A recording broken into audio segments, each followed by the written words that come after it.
Welcome aboard!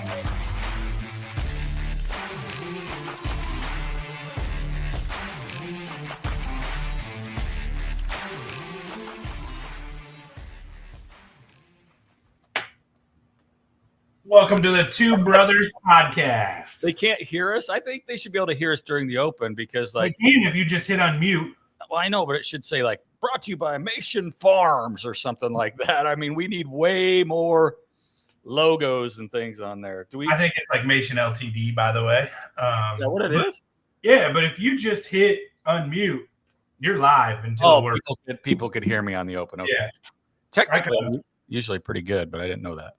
I unmuted myself. So why are you wearing Tampa Bay crap every time, every Zoom? So when we are at Bing Bang, Brandon's in the office every day, but it's via Zoom. And now it's like, are you signed up?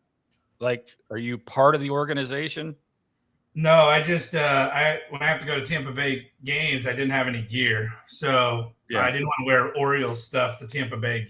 So I was like kind of just no logo guy going to Tampa Bay games. But Mike Sweezy with the greater downtown Tampa Bay, like I'm always going with him to Tampa Bay stuff. And I'm like, I gotta find some Tampa Bay stuff. So I found this cute little Tampa Bay shirt. I kind of like it. I don't know. It's a little weird for me, but yeah, it's fine.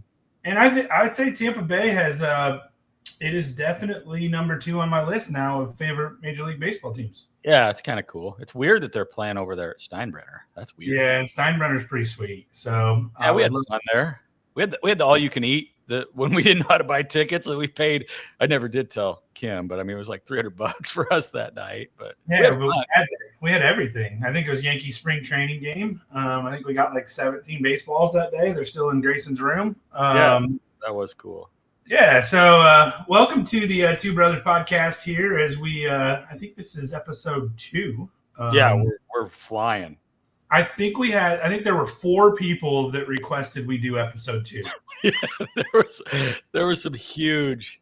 Yeah, so I believe, good thing we have 2 separate moms because both of them requested it. So that rose our rankings. Oh, I got some great things here today. Like your mom. So like when my 16th birthday party, she was only taking pictures of you, but dad, like somebody owed dad money. So I got a Ford Galaxy 500, but your mom was like, hey, Brandon, get in there, smile. I mean, she didn't even taking pictures of me. So that's my 16th birthday. At least I got a good photo out of it. Yeah. And your mom is probably the only one that's got pictures of me playing college baseball, but I don't have any of that. Cause I mean, nobody came to my games and I do have pictures of you. I was explaining to somebody the other day about my family and just college sports and stuff. And I was like, I think my brother played 1 game in college, but he thinks he's a college athlete. And I was like, my kids think that they're already playing college sports just because everybody in our families played college baseball or softball. So it's just natural. You just go do that. Yeah. They don't realize that it's actually really difficult. Well, and I think the cool thing for me is, we have evidence of you in uniform and things like that. But really, I mean, for the year and a half I had before they kicked me out of school, they didn't kick me out. I just ran out of money. But I can say whatever I want about it because there's no record of it. They didn't keep records. Pre-social. I actually did hit most of my home runs in college in JV fall league games. So. All right, let's jump into this. We got a lot to cover today. So our first segment, What's Up? What's Up? This one is sponsored by Burkhead Electric. All right. The guys down in NOLA.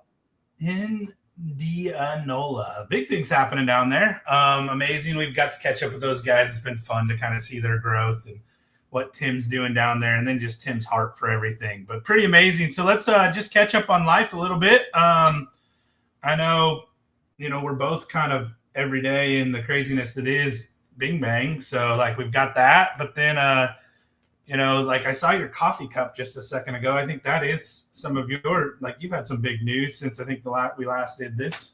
Yeah. I mean, Gemma Drew. So the cup is still Carter Rex. So it's kind of like the grandpa. So it's kind of like this guy. So this was how old this is about.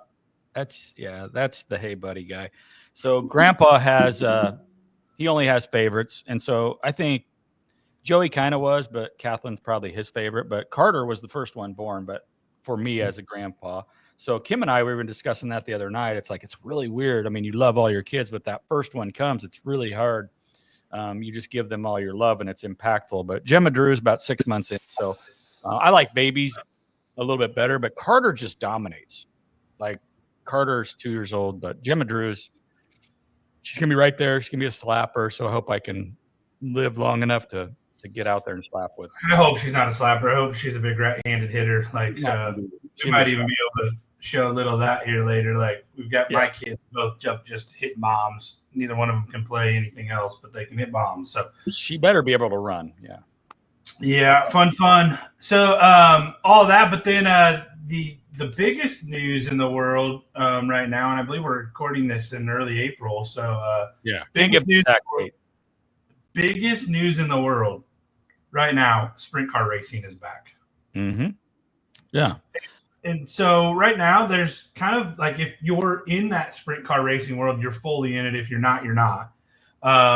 And so right now there's kind of been a break in the kind of the top echelon of the World of Outlaws sprint cars. And so they went one way, and then Kyle Larson and Brad Sweet have kind of created their own world that's pretty amazing. And I have no idea what you're talking about. So it's high limit sprint car racing. It's pretty crazy. But then now we have this: who is the true champion?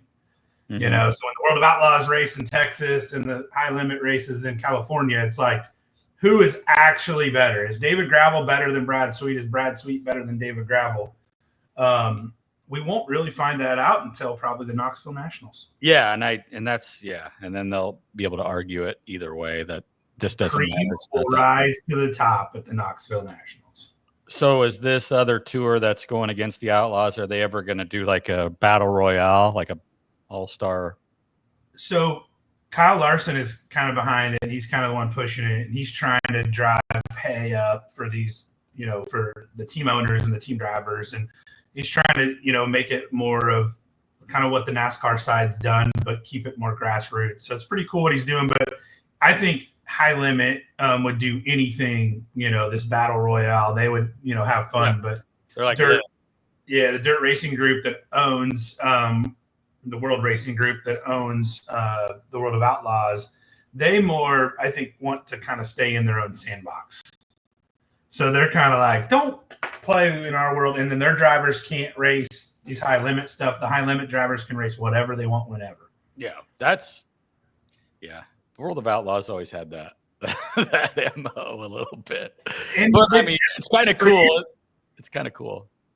They've kept it for years and it's worked. So that'll be fun. The thing I liked about it, real quick, is Ted Johnson. Was that who it was? I don't remember running it. So Fred Brownfield, who's no longer with us in this planet, was just a great guy. And so we were out there in Billings doing the event. And I was announcing for 2 years at the Magic City Speedway. And the only reason I did is Jerry and Donna Janae owned an old dog track there that had the speedway, and I would go there because I like sprint cars and had like 5 sprint cars, on Saturday night or whatever. And I was like, this place is cool, but your announcer's terrible. And so he's like, you think you can do better? I'm like, yeah. But so then I got the first year the Outlaws came out there, I was in on the meetings, and Jerry was like, you need to go. And I'm like, why? He goes, you need to go talk to them. But everything was like, you got to do this, you got to do that, you got to do this. So it was pretty intense. But the neat thing was how intense and how many rules there were for the World of Outlaws. When we got done, the drivers were incredible. So it was enjoyable. So, but they had a lot of strict stuff that they wanted us to follow. Oh yeah. By the book, baby. All right, let's jump right into our second little segment here, and let's get this show rocking today. This is where I can unmute us. I like this part. You are unmuted. Yeah. Hey, buddy. This is the Hey Buddy segment brought to you by McKay Insurance. Here, beyond coverage. Todd acting all important. Look at that Mogart. That's awesome. I can get a musical ramp here that gets a little louder and crazy. There it is. I don't mind that. Perfect. All right, back. So the Hey Buddy segment brought to you by McKay Insurance Care Beyond Coverage. We kind of, as we kind of go through this, one of the fun things that we were talking about last time, I think we hit some Bat Brothers spotlight, which is kind of funny. But what we're going to hit today is I was thinking about the other day, and what's your party trick? So like I was sitting here thinking about it, and I was like, what is that useless or yet maybe the amazing skill? You're sitting around a campfire with all your buddies. What's your trick? And so, Dave, what's your trick? I was just thinking about this the other day. Yeah, I got a couple. So back in the day at Diamond Dave's in the mall at Cedar Falls, I learned from a guy on how to the right amount of beer that you could put in a certain type of glass, and with a quarter, dime, or a nickel, I could balance it. I could stop it like that sideways with the beer in it, and people were like, "What?" And they thought I was doing, but it's easy. I mean, once you do it, I don't know if there's even change anymore. So I could do that.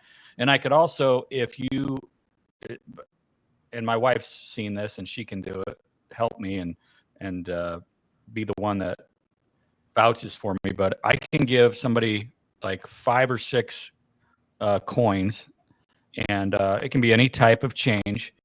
And I can leave the room and they've got to put them on the counter. They touch one of them and I can tell them when I come back which one it was.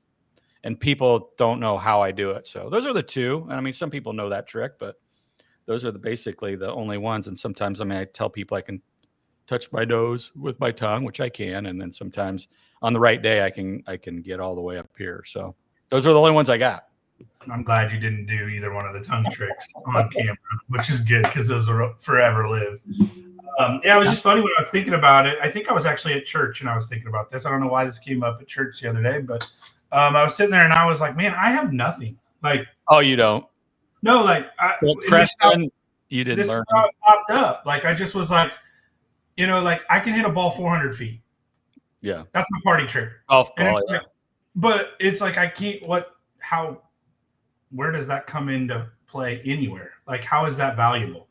And I think it was probably because I was like watching our worship band and they're just like the most amazing in the world.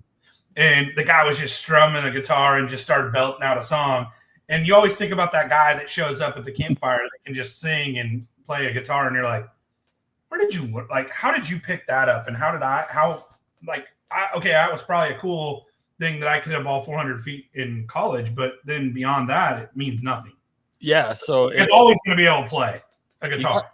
You got to have one that's transferable to any venue. So, but you'd have to have the guitar, right? And so like the beer glass thing, because it was at Diamond Dave's, it was in a controlled environment. I knew I could do it. So, I mean, now I don't know if I could do it, but some of those guys I'd like to beat up. Some of them are really good. Like some of the guys and gals that can come sing at any time, but some of them, it's like they force that on you. So it's not really a party trick unless, it's like you're pushed to the brink and it's like, okay, guess what? I'm going to sing some U2 right here. You're going to be amazed. Speaking of U2, U2 is a really interesting band in the sense of like the. How did I bring that up? And you had what? I have a U2 like it. So anytime that I think of U2, I think it was the forced song on you. Mm-hmm. So U2 was the first song that was on like the Apple Music. Yeah. And so like if you wanted U2 or not, it was on your Apple Music. So if you didn't have like your Apple Music full on, you had U2. Yeah. So like as soon as you started being able to plug in your phone to different stuff, U2 just started playing. It was that era. It came along with it. They had struck a rights deal or something, hadn't they? Probably Bono and Apple, and I don't know. But that's right. When I look at my Apple Music, I think I still have U2. That's basically the only thing in my Apple Music is U2 still. It automatically plays with or without you. So they have U2 has stood the test of time just because of that rights deal that they put in place, probably with Apple back in 2005 or something like that. Which is crazy. Apple still gets 10% of their revenue, but they hit everybody in the world that way. That was probably smart on both our parts.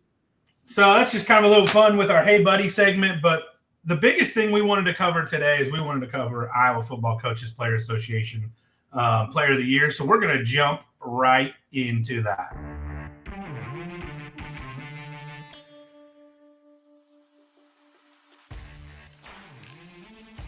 So the Iowa Football Coaches Association Player of the Year is brought to you by Your Life Iowa this year. And the 2024 Player of the Year is going to be has been nominated, and going to be shown today on this episode of Two Brothers Podcast. So, Yeah, we did a great job of pumping up all the kids, and we've pretty much talked about every kid in the state, but obviously we can go to each of our kids now. I think we'll just kind of do it random.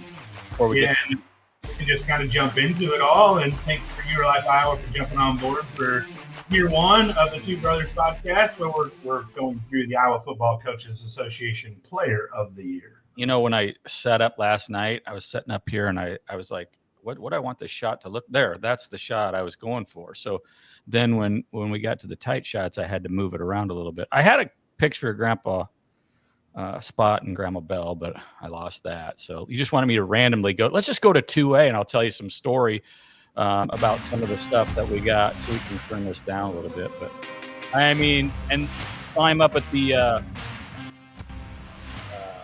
basketball tournament as well. Bryson Childress. Should go through some of my notes. I did some research. Where were these kids? We were trying to figure out where they were going to go, Brandon. And you were talking. We knew some of them, and I sent you some information. Well, I talked to his dad, Jeremy. Quick story. I don't want to go on too long. But Bryson Childress, Inwood West Line. Inwood West Line is the coolest small town, weird, just on its own island in the state of Iowa. And we'd love to do a Dome Dynasty up there, but as Jesse always says, we got to go to Sioux Falls before we can get there. But No kidding. I got a couple of quick things I want to run by you. So I talked to Jeremy in 1998. They beat Dyke New Hartford and coached by Tom Wilson, 41-40 in the championship game. Who was the quarterback for Dyke New Hartford? Was that Gabe Baker? There's a lot of stuff here. We can't even unwrap that. Yeah, I think we got to give Gabe credit. I think he probably played well in that game. But the quarterback for the Wildcats was Jeremy Childress, the current athletic director at West Lyon, the son of Bryson, who is your 2A Player of the Year. He would not have been quarterback if not for an injury to a very unique talent. So can you name the talent that was injured during the season that was unable to play quarterback in that game? For West Lyon this year, or are we talking back in 1998? No, 1998, yeah. It wasn't man. Tyler Bloom from Southwest Iowa, but when I say this name, you're going to be like, oh my God, it's going to be a shock. I don't think I'm going to be able to guess this one. Darren Notches ended up going to Stanford, one of the folk hero type, maybe greatest athletes from up in that area. Went to Stanford, had a couple cups of coffee in the majors, but like a 5-sport athlete, pretty interesting. I forgot that Darren was there, and then I forgot he got injured, and that Jeremy got to take over. But anyways, really cool story. Congratulations in this class. Obviously, Bryson, not the Player of the Year overall, but the Player of the Year in 2A, and really cool. I would love to spend a full season up there to see what goes on. I mean, we think LeVar Woods, who was there before Natchez, has been at Iowa and been very successful. Just kind of an interesting little pocket. Where did you say Bryson Childress is going to school at? He is not. This kid loves horses.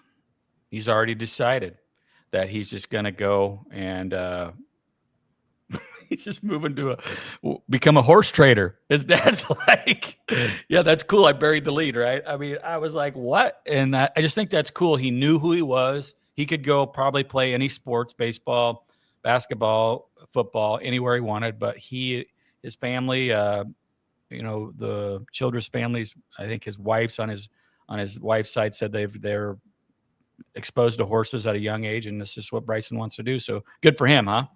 That's pretty cool when you think about it. So his final game, winning a state title, that's his final game. Yeah. Yep. I'm done playing football. I know it. Yeah. And that's his walk off. And some of that is really what makes Iowa high school sports so special. Not many chances in the world that you get to go play and this is your last game, this is it. And you just got to go enjoy it. And I think that's what makes this so special, because it doesn't have to be the NFL. It's the NFL for a lot of Iowa high school kids, especially getting to play in the Dome. Well, that's just like, special. I think for you and I, we grew up without that vision, but hopefully like our kids are going to be better. But like some of these kids already know what they're going to do. Katie Dennebeer, who is from Waukee, Drake player, like she could go play some kind of professional basketball right now, but she's going to go to pharmacy school, and that's what she wants to do. She wants to be, get into that line of work and get her degree and get it finished. And she's just not.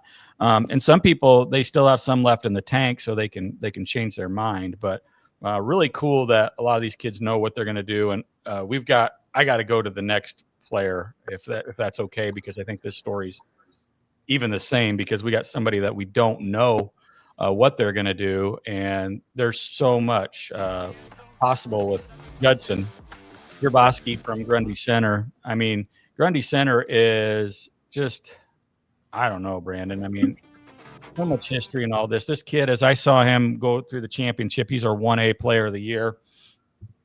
This kid was, as a freshman, state champion golfer.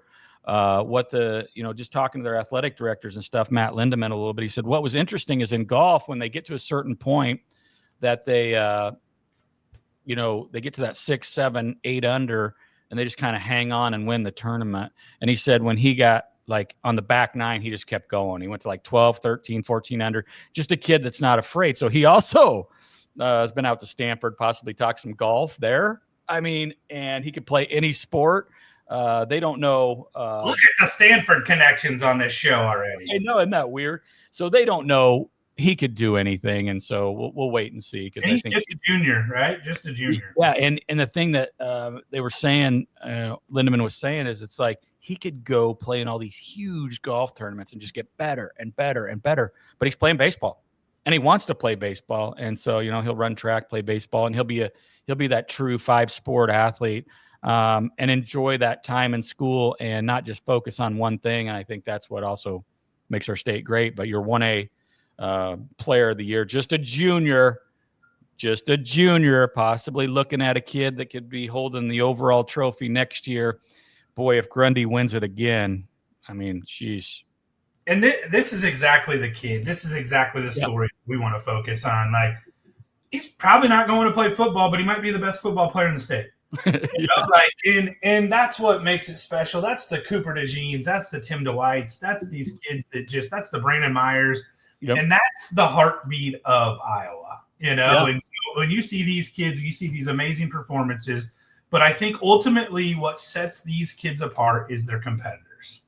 Yeah. And it doesn't matter if it's wiffle ball in the backyard. It doesn't matter if it's 20-pound medicine ball over nets and PE. Like, you're going to compete. And I think that's ultimately what sets a lot of these kids apart, is they're just true competitors, and they're actually great human beings.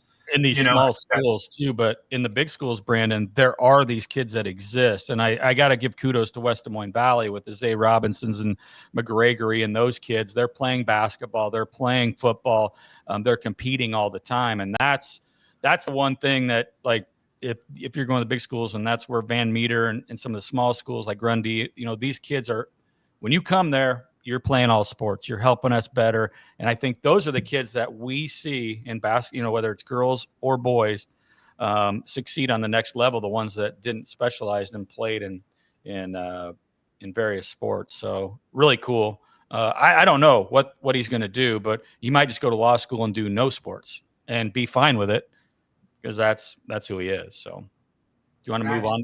Let's move on. Let's just take a shot at who do I got here? You ready for this? Oh, Michael Borman. What I liked about Borman was that kid that showed up right away at the Dome, and what a great story from Dubuque Wahlert. And we're going to be doing a lot of interviews with the coaches, Brandon. So I grabbed their head coach at the Iowa Football Coaches Clinic, and we'll have to do some of them Zoom. The guys from Lennox were like, we got to get on the road, man. So I was like, okay, we'll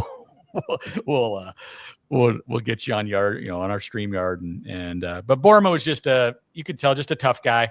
He was the I'll do everything guy. Follow me. I'll kick, I'll punt, whatever. But you could just tell that he was the toughness. And I like the fact that he won the voting in 3A. So the 3A player of the year from Dubuque Wahlert, Michael Borman. Going to you and I. It was funny when we were covering a lot of this. Like it was like who's even the best player on W Qualler? Like they just have guys and dudes, and it was fun. Yeah, and a lot of great players in Class 3A, but yeah, he's the one that's going to kick in the door and beat up the biggest guy in the room, and then take his team to the championship. So I think you and I got a good one. A lot of fun to watch his toughness and his impact on the game on both sides of the ball. But boy, did they have a lot of good players. What a great story for them to have to come out of nowhere, get that championship for the first time, and just years and years of being beat up in the biggest class, trying to even get out of a second round game with some of their boys. Right? You see him like a little WWE there. That was pretty cool. But this is my trophy and I'm taking it home. Yeah. It's some people on the bus might want to do the social media. It's like, no, you're gonna have to ask Borman. I'm not asking him if I can have the trophy. I guarantee he was backseat of the bus guy, just holding the trophy. Yeah, so that's pretty cool. So 5A, we got another one of those guys. It's just, he probably isn't going to be like Foreman in that he's going to, put it out in front of you. But another all sports guy. We don't know for sure what's up next with Holden. He's committed to playing baseball, Brandon. And I don't know. He could wrestle. He got second or so like last year. That's probably the most amazing thing to me. Like when we were going through this and you're just like, and dude's a wrestler. And, I was just like, what? Like the quarterback for Southeast Polk is a wrestler? Yeah. It's not just like he's a wrestler. He is a wrestler. Like, yeah. It's not easy to get in the top 4 in the upper weights in the state of Iowa in Class 5A. So I think second 2 years ago, fourth this year. He'll fight you, but he's very quiet, high character guy. So wrestling, he'll run. He's probably doing something with track. I haven't figured that out, but yeah, catcher in baseball. I think his passion's baseball, going to Missouri Western as at last chance that we've talked to, but Missouri Western also might want to ask him if he wants to come out for the football team. So I'm one of those kids that at a small school or even at a big school could probably do 2 sports. Seems like he has it, but he's going to concentrate on one. So I'm still in shock. Not in total shock, but what they were able to do this season, get better and better, and then just getting in the end zone right there late. That's a tough call. Would have been reviewed and talked about a million times had we had replay, but yeah, he earned it. He earned the player of the year because, there were some good ones in 5A. And I think it's just look at the smile, look at the smirk of him right here, Yeah. And I think that is what separates great players, and then makes them elite. When you're a grinder and when you figured out how to win on a wrestling mat, when you figured out how to, catch 20 innings in a weekend, that just all of a sudden it doesn't matter. It's just go find a way to win. And that was him grinding it out into the end zone there. That's pretty special. And that takes you from great to elite. And I think that is Hanson. We could talk about him all day. This kid's exactly the same. But this is what Hanson would have did. He probably would. How much difference is there between these two kids athletically? Obviously Hanson probably got a little more, but this is one tough motor scooter right here playing, every position. I think these 8-player kids sometimes are overlooked. Oh my goodness, yes. And this is a kid that probably could do anything you put him. Look at throwing it back across his body like he's a shortstop. Just like all those different things. And it's just like I love when somebody says, "Oh, he played 8-player." And then it's funny, like when these kids show up at the next level, and then they're the rushing title holder at Morningside College. Yeah, it's like, yeah, he was a decent player. Yeah, I think Landon. I don't know for sure, Brandon. I never really confirmed this. He might have been a little banged up there. Because there was times where I just didn't feel like he had the juice he had the year before. But once again, this is another multi-sport kid. And I think that we figured out that we would have kept playing football had somebody allowed us, but because I think we liked it. But he's going the baseball route at Briar Cliff. And yeah, that's where your mom brought, back to the Hey Buddy segment. Your mom brought you to Sioux City to watch me play at Briar Cliff. And I there should be a record of that, but maybe not. But congratulations to Landon. But I think I think the common trend in these players of the year and these guys that are just amazing in what they're doing for their teams and competing is they're not just a football quarterback. They're the best baseball player on their team. And you think about baseball, you talk about what, a tool to mold young men, young women on the softball side. Like, it's amazing what it does because you fail, 7 out of 10 times and you're a major league, all-star. Mm-hmm. You're hitting 300. And so that's that next pitch mentality that I feel like a lot of these kids show up to on the football field. And all of a sudden it doesn't matter what happens. They're just going to, figure it out next. Yeah. So which class do I have left? I think I've hit them all, haven't I? Are we ready for the overall player of the year? Let's see. 2A, 3A, 5A, 8 player. Oh, no. We got a couple more. One more. This kid was fun. The Coonsey kid, just talking a little bit to Matthewson and sorry, I always crank out the Jeff Pearson calling the game, but got to talk to AG. It's not ACGC, but the head coach Matthewson, who played at Madrid. He's just like, we turned it over 5 times against these guys. Darn it. We were talking to him at the athletic director's event. He sells those mini helmets, Brandon. I don't know if you've seen that. We'll have to get him on there. But really, honestly, quarterback play was so tremendous. But Coonsey was just, that all-around back. I haven't really looked to see what his multi-sport situation is, but I still think that there could be a documentary on this team. I mean, this is like their first year in the playoffs or only second year in the playoffs. They were 3-6 the year before. I don't know how they went through the schools to beat, Britt, and St. Anne's. I mean, this is not a fluke. There was some amazing talent, and they relied heavily on Coonsey going to Grandview, play some football. So congratulations to Carter, a good first name, or Class A player of the year this year for the Iowa Football Coach Association. Awesome.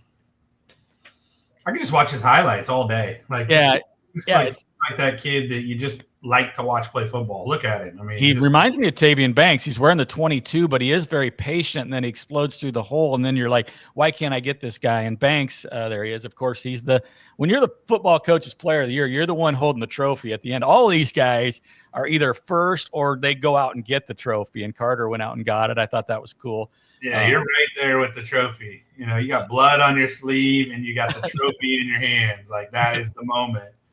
Yeah, that's really cool. We'll move it along, but congratulations to Carter. And so, yeah, we did voting this year for the. How did we do the voting? You want to walk us through that process a little bit?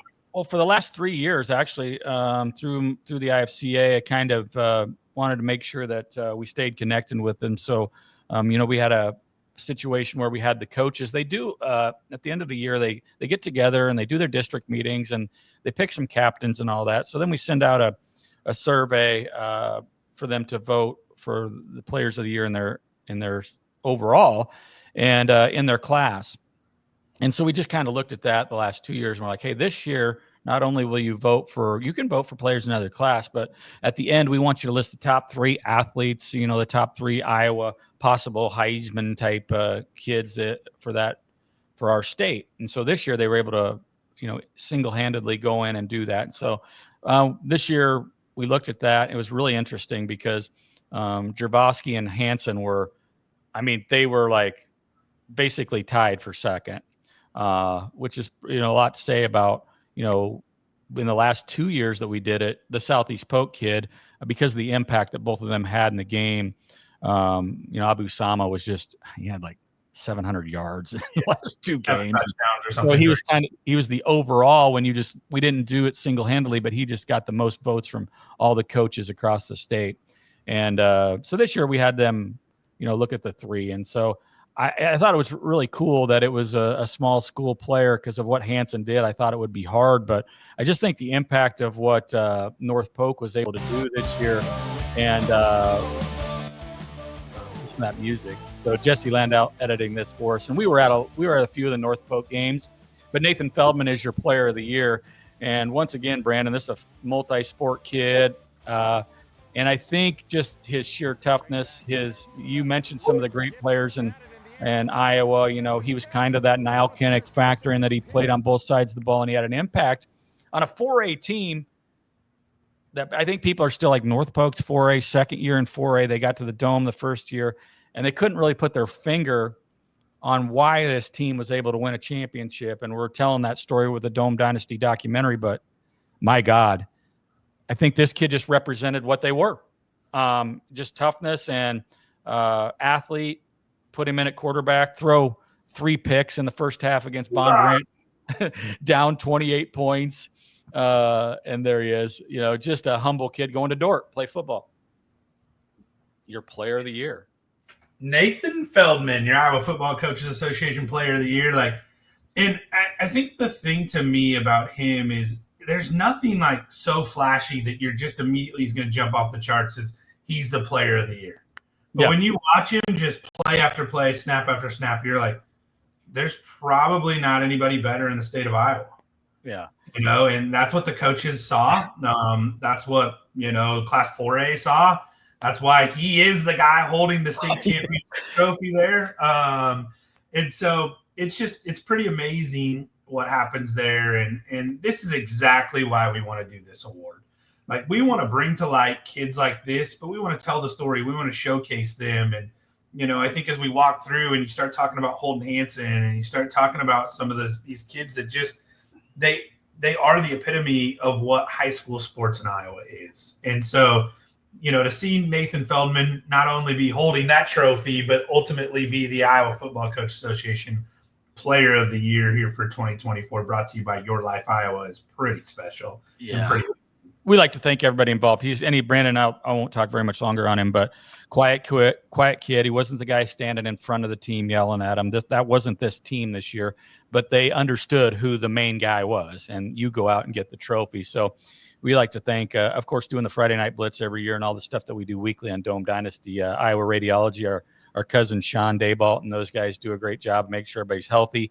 And Hy-Vee and Matt Nickel have been helping us for years with this award and some of the things that we do, and we'll highlight some of them on our social media as well. So we'll be putting these out right after the show. And we can't wait, in the 2025 season, we've got some big plans. It'll be fun to really kind of bring this to life even more. This is something that we've been rattling around, for the past, how many games have you covered at the Dome in the past 30 years? And so we want to showcase these kids. We want to bring it to light. We want to bring some people along for the ride to be able to showcase something that we think is very special. And so we're going to continue to bring that to life. We're going to do that in kind of new ways in 2025 here. And it's going to be really cool to kind of see where that goes. Well, the players are great, but the tone is set by our Iowa Football Coaches Association and those relationships, and seeing what those men have done and the men before them that have laid the foundation to develop the character in these young people and for them to be humble. And I think that's what we're trying to do, is highlight our coaches and our communities and keep that going before these club sports take over, like yours, like you. Like my kids. But it's one of those things when I look at the picture over your right shoulder, right? When you look at Ed Thomas right over it. And we've had the opportunity, we've been given an amazing opportunity to stand on the sidelines with a lot of these great human beings. Yeah.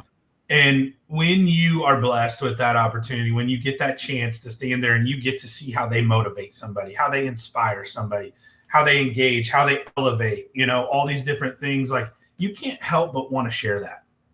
And that's exactly why we wanted to partner with the Iowa Football Coaches Association, because we wanted to bring to light even more the kids that they think stand for what they stand for. Yeah. And how do they power high school sports? And so that's what we're going to continue to do. And a lot of that's going to be, a great guy like Ed Thomas. Where are you from? Yep. And how do we continue to do that? How do we continue to do that in the way that the path that he paved, that he laid for all of us as we continue to move forward? Yeah, and he stole it, right? I mean, Ed was smart, but no such thing as a good idea, just good memory. So the guys from Central say that he thinks he adopted, he was an adopted Dutchman, even though he didn't go to Central. And Ron Skipper, we talked to people about that this weekend at the athletic directors convention. It's amazing what impact some of these guys, and we were lucky enough to get one of the disciples, our our Coach Danks coming from Coach Skipper, but the impact that he had across our state and how some of those foundational things still live, but you can still be ornery. But it was funny talking Todd Coy a little bit this weekend from South Hamilton, and we've got some really good information and good things coming forward. All right, that is the Iowa Football Coaches Association Player of the Year, brought to you by Your Life, Iowa. Boom.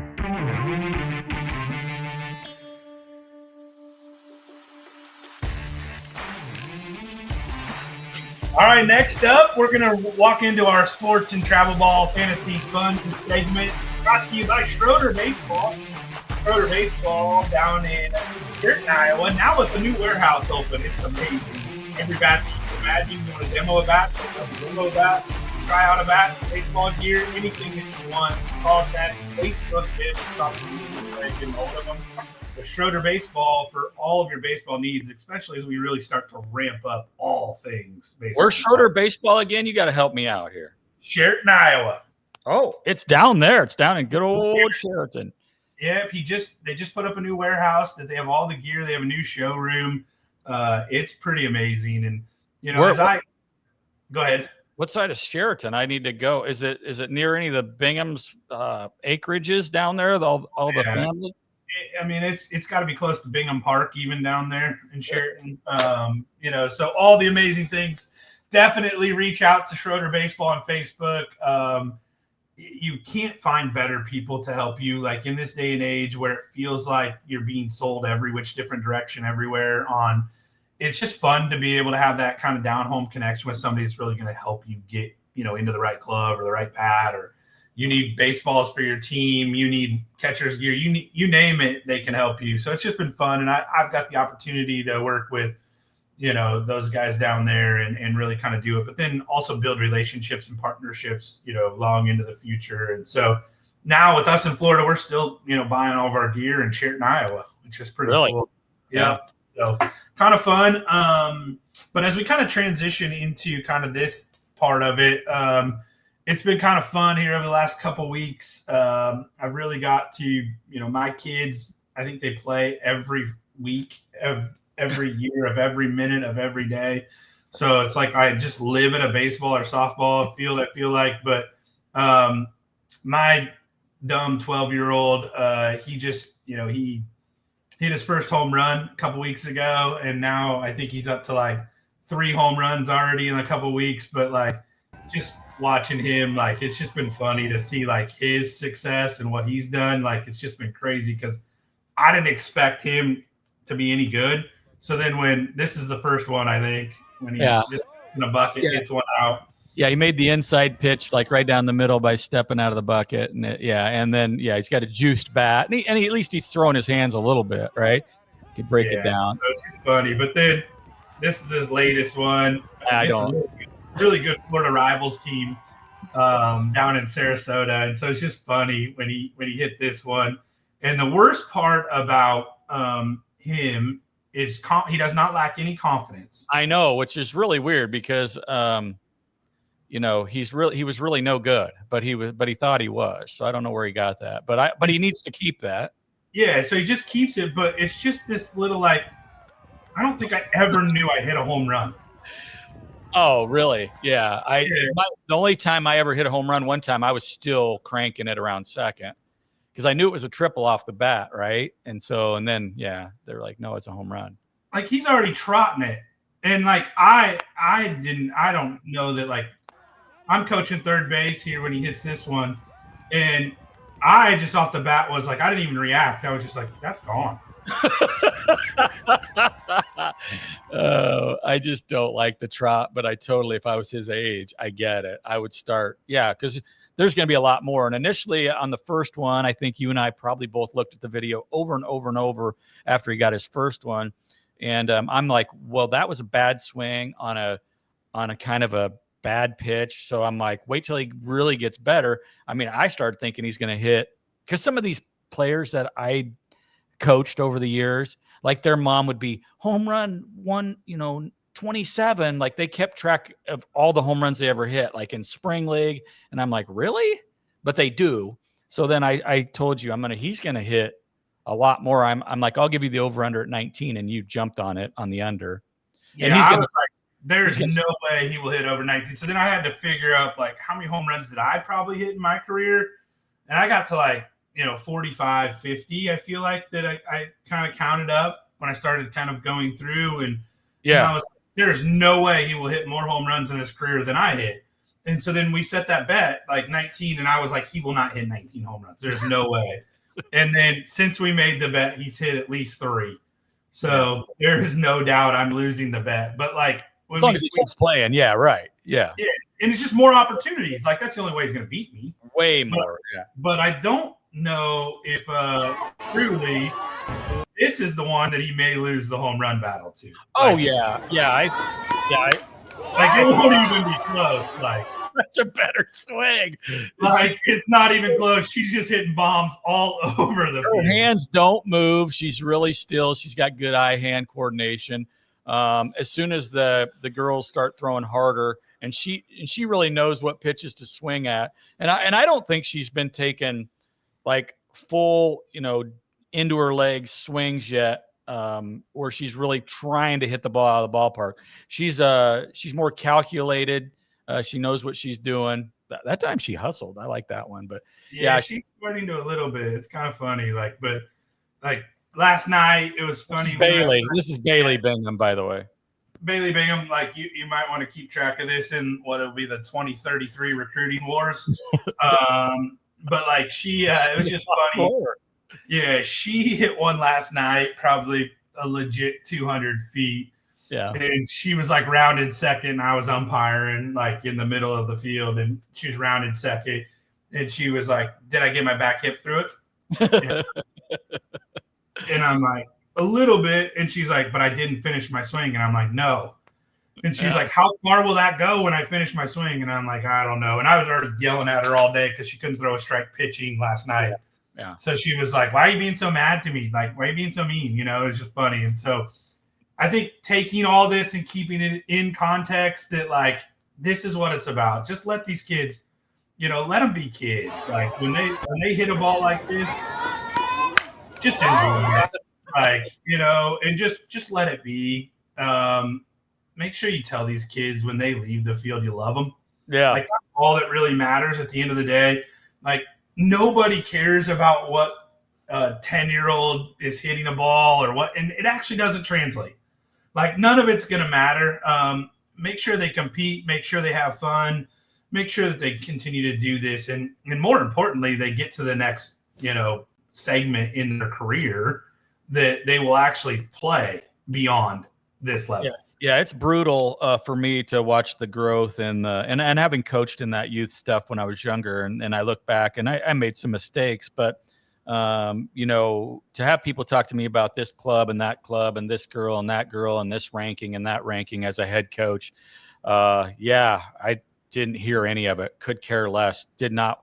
What can your daughter come to a varsity practice or a college practice, or your son, and not have all that stigma of you talking about how great they were, and are they there like Holden Hansen and some of these kids that we saw, they're not coming there with any they're coming there to compete.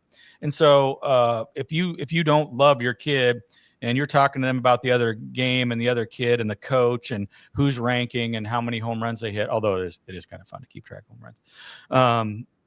Just for our bad. Yeah. When you're a parent, coach them. When you get them in practice, let's work on stuff. Let's work on that in practice. Let's get better. Let's have an understanding of what we're doing to develop. But your 13U Sting team, I could give two craps about as a high school varsity coach. I really couldn't. I couldn't care at all. I don't care how many home runs you get in the spring. I've heard all these people talk about, well, my kid's got 17 home runs.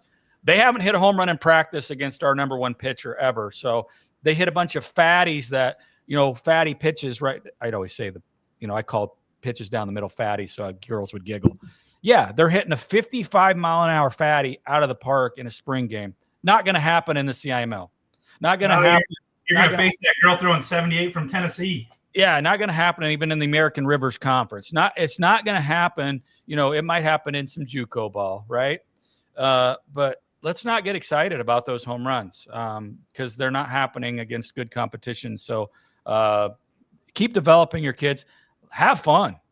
Be jacked up. Where are we going to eat afterwards? Win or lose? That's probably more important. And that's what I've seen. It's been interesting too. Like, I've got a completely different taste of youth athletics being in Florida. A taste that I didn't expect, not one that we drove and, thought this is what we wanted. It's just kind of, that's what the cards that were dealt to us, that this is where we're at.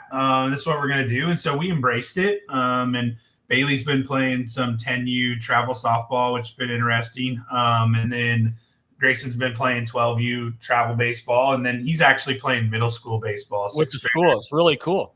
Yeah. And I think one of the important things that we lose in our world today is like the power of community, and so we've made it a big deal that he's playing for the school.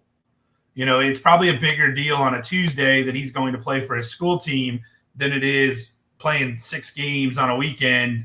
That really, yes, that's a community too. But I think we have to continue to make it a big deal that you get the chance to do something as a team with a collective group of human beings that hopefully you're going to school with, and these great things that communities and schools still stand for. And I think that's what's special about Iowa. Well, don't you think that's what connects Grayson too, to actually have that feeling? Your own son, through his church, through his school, he's getting some things that get into his heart, get into his skin, give him goosebumps to go play. I wish. I don't know about him. His sister, yes, but well, I mean, you have to keep exposing it to him. Obviously, he's a young boy, and young boys are dumb, but they do have big hearts, and he does through all the layers. I can see it. So that's what you keep exposing him to, and then you just hope for the best, and you hope he becomes as good as some of these young men that we see. Yeah, it's been fun, like his journey. He got in trouble a couple times at school, and so he had to sit a ball game out. He needed to, yeah, right? Like a middle school game. He got in trouble, and coach, I think, kind of thought I was crazy, like I was taking it a little extreme, but he supported me on it, and he went and had a conversation with Grayson. He was like, "You're not playing tonight. We're going to Sarasota, but you're not playing." So it's time you're gonna have to sit. You have to explain to your team you're not going to help them and support them, but you're going to be the biggest cheerleader tonight. So. Pretty important before you go too. I mean, that was the one time I think Kathleen was not ready for practice. We were going to basketball practice. She didn't have her stuff. I left her, and it changed her forever. And I don't know if she remembers that, but man, she was mad at me for not. But she didn't practice with the team that night, and I was like, I guarantee she remembers it. I have a feeling when you bring this up, you might even get a Snapchat or a text today, saying that like, yeah, you're still an asshole, Dad. But 2922 Coves Drive. Yeah, be ready to go. I mean, I don't have time, and I thought it was an important thing, and this might be something that is good for you. You've got to set a tone. You've got to have some discipline, and that's a good thing. Otherwise, you're not in sports. So a couple other things real quick to hit on. My worst travel ball story here I have from the last couple of weeks. We had a kid pitch 8 innings in a day against us. So we only played him for the 6 innings. He had pitched 2 innings already that day. He threw 6 more innings against us. Kid didn't throw hard, so probably not a ton of strain on his arm. Was dicey and mixed it up. And they got a little knuckleball, had a curveball, all these things. And so it was just interesting. I had a coach come up to me and was like, "What are you doing?" Like, they're illegal. Like, they can only pitch 6 innings. Kids can only pitch 6 innings in a day. They can only pitch, I think, 8 innings in a weekend.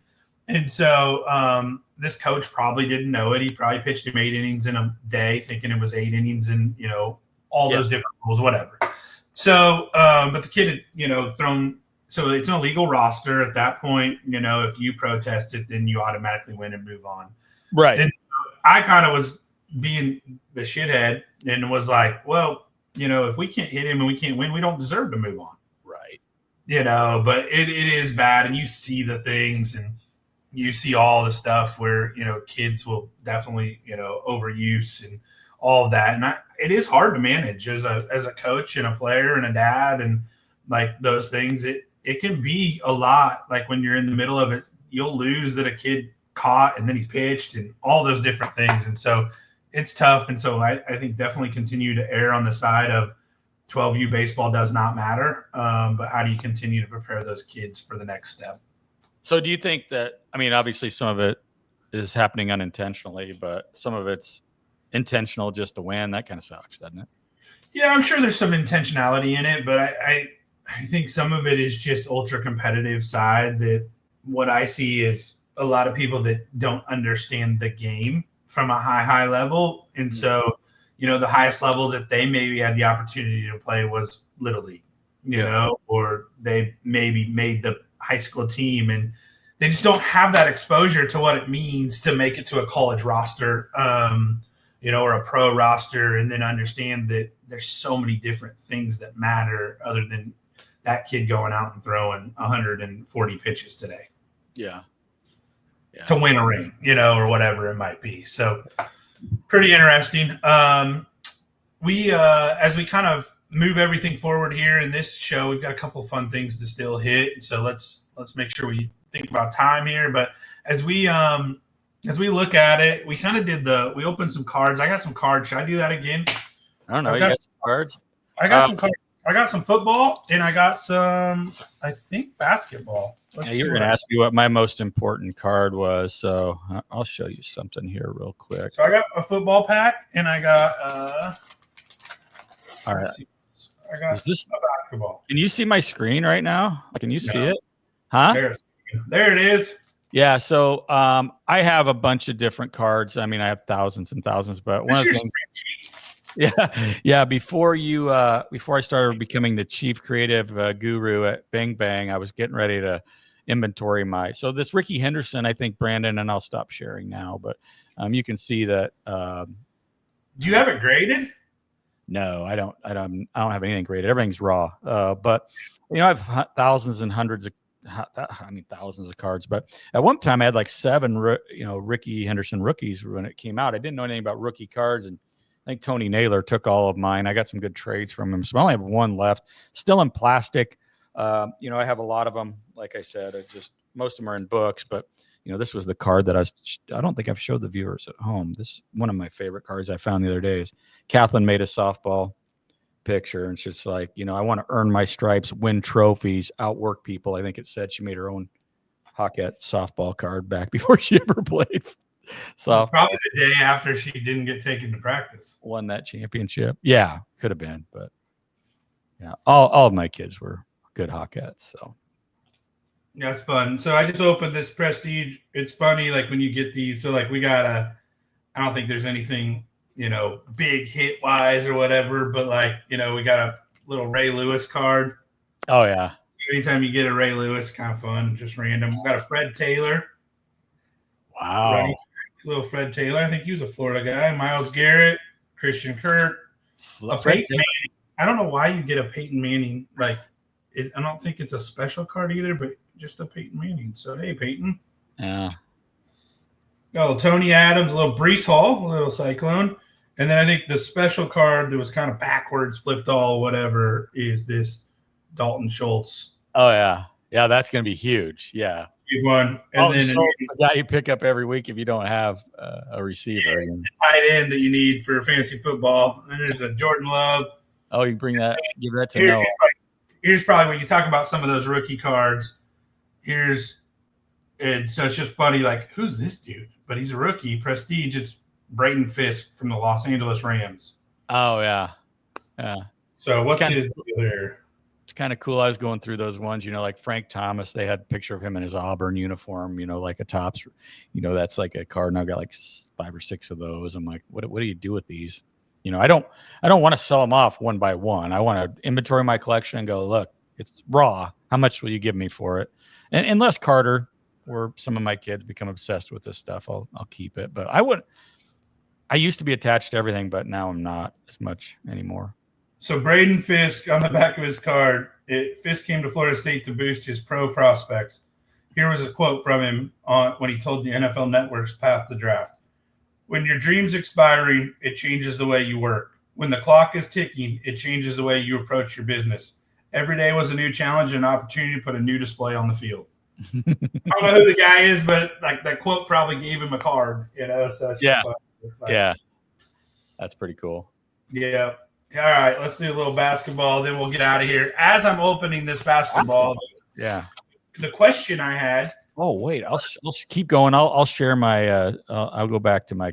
I'll show you my card guy. So your favorite card all time and why? What did you say there? Well, I mean, it's just Ricky Henderson was so cool.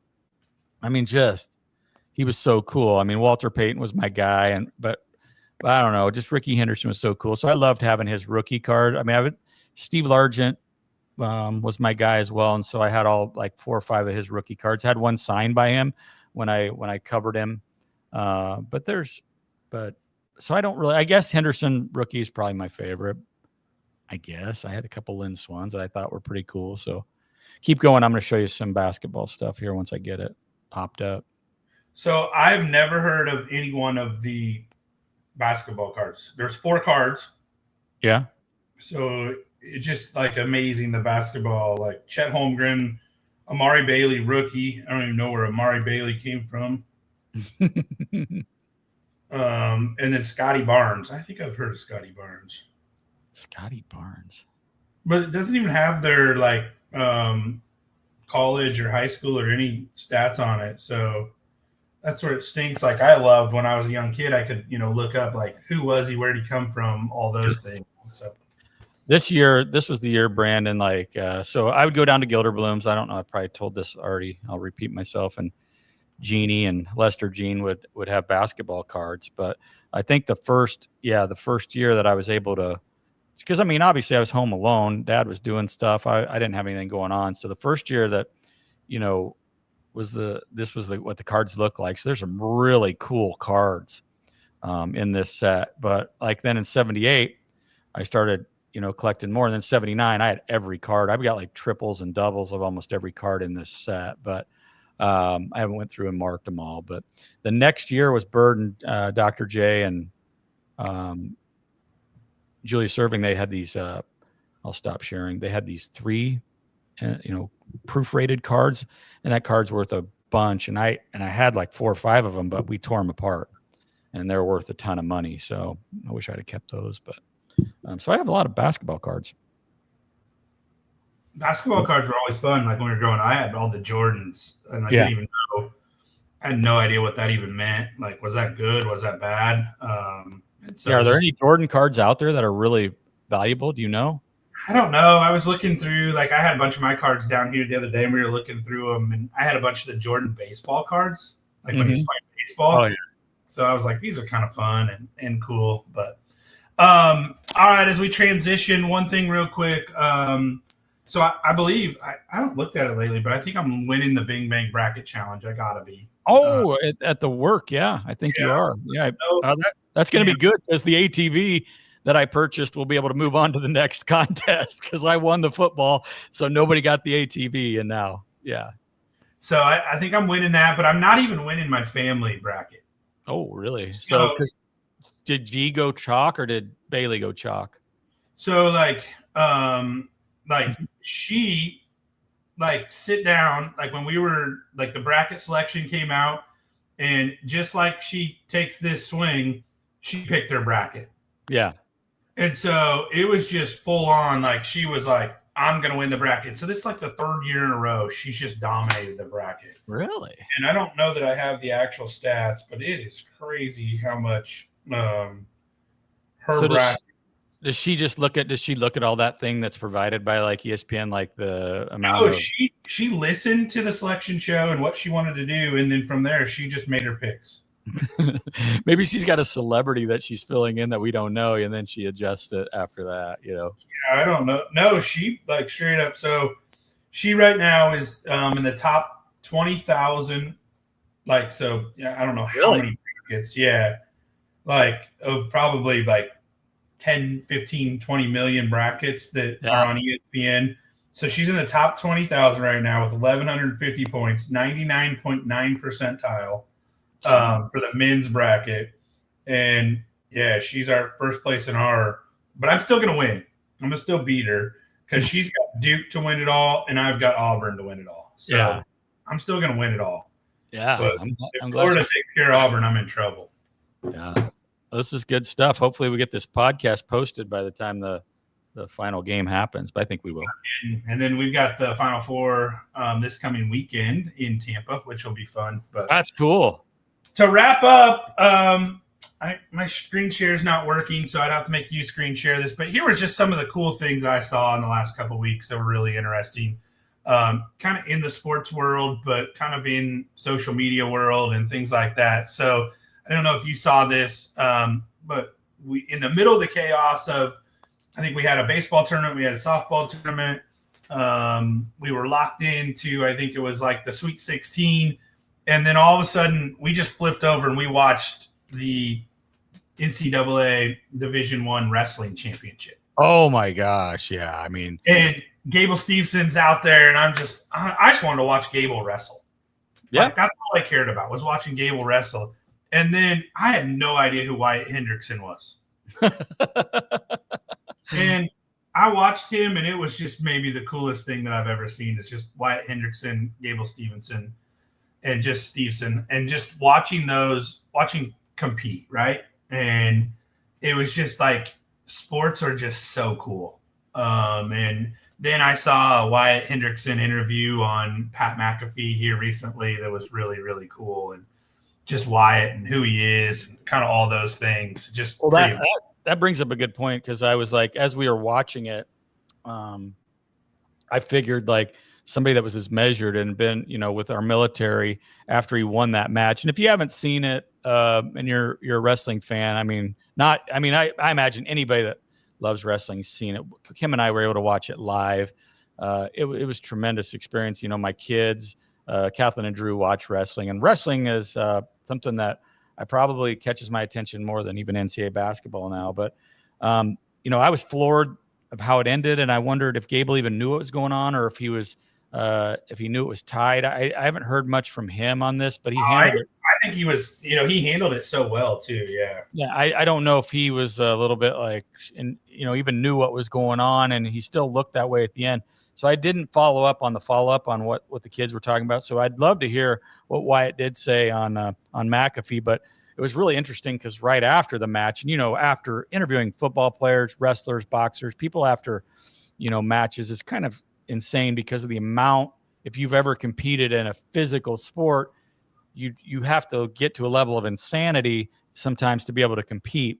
So I was a little bit, but I still thought Wyatt had to have thought about, what's my purpose? What's my premise? What am I going to say if I beat Gable Stevenson? I thought maybe he would have thought that through, but obviously I don't think he ever thought it through, because I'd like to hear him now, but because that night he was like, just go get him and beat him up. Yeah. And I was like, is there more to this guy? So there has to be, I'm sure. Yeah, there's a lot more to him, but I think the thing that stood out was, it was his mission to go compete, and that's what he's done, and that's what he's going to continue to do. Yeah. And then kind of the behind it that was really interesting on McAfee was he wants to go win part of his being in the Air Force, and then his release to be, I think he was like a champion athlete release, and then he'll go back to the Air Force. He's going to go try to be an Olympic champion as well. Oh, Wyatt is. Yeah. Well, good for him. So, good for him.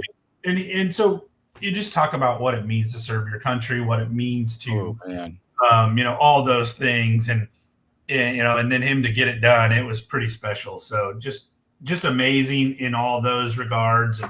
And then kind of switching gears, the other thing that I saw on McAfee here recently was the LeBron versation.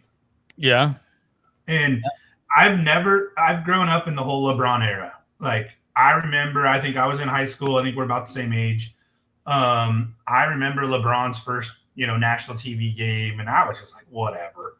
Like, this is just another dude. Like, this is Kevin Garnett. Like, Kevin Garnett will eat this guy for lunch. Like, all this stuff and all these things. And LeBron has, like, the test of time. Holy cow. Like, and he's a lightning rod. You love him or you hate him. But when he sit down, not in that competitive environment with Pat McAfee, and the way he just shared of who he is and, all the things, and just not wanting to mess it up, and just stuff. It was just really cool to see, a a guy that has had to be in the public limelight all the time, had to be on top of the world, all these, and then for him just to sit there and, do that interview and be who he was, just be a true humble dude. You never know what everybody else is going through. And so how can you continue to show up? And sometimes that might just be, how do you say thank you at Casey's, and how do you smile at somebody in a fairway, and different things like that. And how do you have a helpful smile in an aisle? Like, what Hy-Vee, like their trademark and their line for the longest time. And so, different things like that, but just, that's one of the things that I just think about, like that we get the opportunity to continue to do things like this and just really cool wrap for what is episode 2 of Two Brothers Podcast. Yeah, and I think it's important too. I know people always are share in different ways, and what Jordan went through and what LeBron went through are different times, different eras. I think actually Jordan had it easier, and he did a really good job with his time and effort. But I always thought that LeBron had a heart, so I think that's pretty cool. I haven't seen the whole thing you're talking about, but he's been on several Netflix specials, the one that highlighted the season last year and the Going for Glory. So always having to be a good role model. Charles Barkley and Michael Jordan said, we aren't role models. We don't have to be role models. We're kind of, that was even his spiel, but it's always difficult for me, and it's kind of a line in the sand where, I don't get, positive vibes for somebody and they're not genuinely smiling and not even good enough to fake it to make it. So it's always tough, because that's the one thing that I feel like that we're going to do. And that's why we always walk away from Casey's or Fairway or Hy-Vee or wherever we're at, saying that those people think I'm awesome there, because you treat them, you treat people the way that you want to be treated. So give LeBron a lot of credit for that. I mean, that's pretty cool. I haven't seen that. So is it like a one-off, or was he just on the show, or was it like a special? It was just like Tyrese Halliburton seems like he has a really good relationship with McAfee. Mm-hmm. And it was almost like Tyrese, like, hey, LeBron's in town. He'll just stop by. Yeah. And they're like, yeah, right. And LeBron just stopped by and gave him like an hour and a half of his time. Oh, that's cool. And just like, I'm here. Like, and I think he just enjoyed, and unfiltered, unbiased, and I think that's the one thing that Pat McAfee does the best, is he is who he is. Yeah. I haven't watched a lot of his stuff, and I'm on the Kelsey brothers and some of the stuff that are, things that I know that I'm not trying to emulate any of that because I don't watch it, but I'm just glad that we have the forum to connect some stuff that we do with Iowa and the national scene. And, hopefully I'll follow along with some stuff better. Drop us a line if you're one of 4 people that are watching this, and tell us you want episode 3. But until then, you better get to work. Yeah, I know. All righty. We'll see you later. Thank you, guys. Have a good one.